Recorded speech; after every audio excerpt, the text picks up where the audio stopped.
Good evening, YouTube. HeirofCarthage here, and I'm going to talk a little bit about the Regiments of Renown that are new to Total War Warhammer. This is a campaign that I've just been playing for fun with Volkmar the Grim, and I'm trying to remember where I left that cat. Let's find him. Here he is. He's up in Talabheim. I had just gotten finished sieging some stuff away from Nordland. So I wanted to explain kind of how the Regiments of Renown work in campaign, and then we'll talk a little bit about how they work in multiplayer. In campaign, as your legendary lord levels up, so you can see here I've got a rank 16, Volkmar the Grim, I can go here to this new button that's been added, which is Recruit Regiments of Renown, and it shows you what's available. So the next one that's going to unlock is the Royal Altdorf Griffites, and that's going to be at level 17, and then at level 20 I'll unlock the Tempelhof Luminarch. So you can see that I already have some regiments of renown in my army. If they were available to recruit, the little chains would not be across their picture. You can click on them and you can click recruit, and it tells you what their upkeep cost is, and it's significant.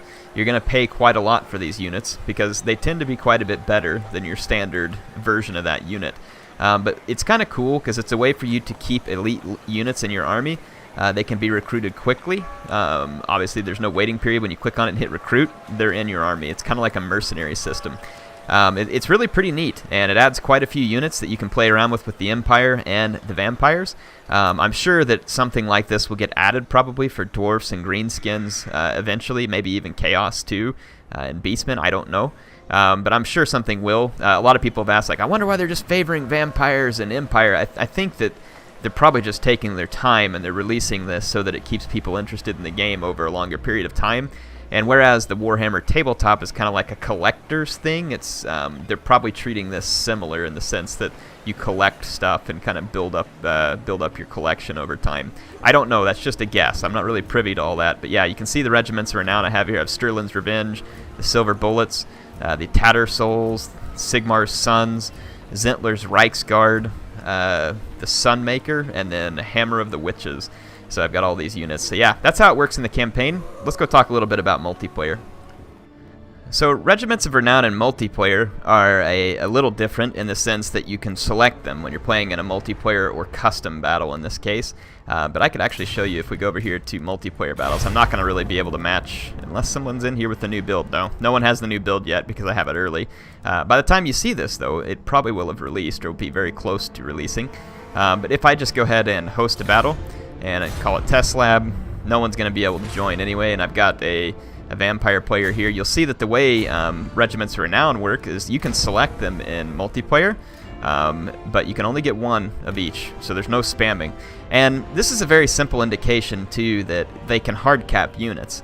And I'm not necessarily sure that I love the idea of a hard cap a whole ton, but it shows you that this kind of stuff can be built in, and I wish that they would take this a little further. Supposedly, they've capped the total number of heroes that you can have, too, but I've never seen that. I mean, when I looked at the patch notes, it said they did, but I'm sitting here spamming them, and it doesn't seem to be an issue. So we'll see whether or not that patch note's correct, but I want to say that I saw that they were supposedly capping the number of heroes. The reason I say that is because it would be nice to see unit caps, not hard caps per se, but unit caps placed in such a way that it's like Medieval 2. So let's say that I select 4 halberdiers. And then if I select a 5th one, rather than costing $650, the price might go up, pretty significantly. Let's say like 40 or 50%, and it would cost $1,050 or something like that, or 1,000. And it keeps you from spamming any one unit type. Now, obviously, there could be some downsides to this with someone like Bretonia, who doesn't have a lot of units to begin with, but if you could get balanced rosters built up for each faction, that's a nice way to make sure that things aren't going to be spammed. And with the heroes, rather than the cap being at 4, it could be at 1. So if I bring more than one warrior priest, he's going to cost a whole heck of a lot more. And then with cavalry, you could put that cap at a different place too. Maybe it's 2 or 3 units of cavalry. Maybe it's not, or maybe you could still do it at 4. I don't know. But if you have like a really elite unit, like a Blood Knight or a Demigryph, maybe it's capped at 2. Or again, you'd have to make sure that the roster's balanced so that you're not limiting a faction that relies solely on some of those key units. But it would be an interesting way to try and make sure that things aren't spammed and that you'd see a little more balance and picks between the army. There's a couple other changes that could be made, but I'm mostly just here. I got into that, sorry, but mostly just here to show you that's how the Regiments of Renown work. I'm going to make a separate video about the vampires and specifically their Regiments of Renown, because I've already showed you the ones from the Empire. So go check that video out. Hope you all enjoyed this. If you want to see more, please feel free to subscribe. Appreciate MSI having sponsored this build, and also appreciate Creative Assembly, obviously, for letting me get early access to this and show you some of what's in here. See you on the next video.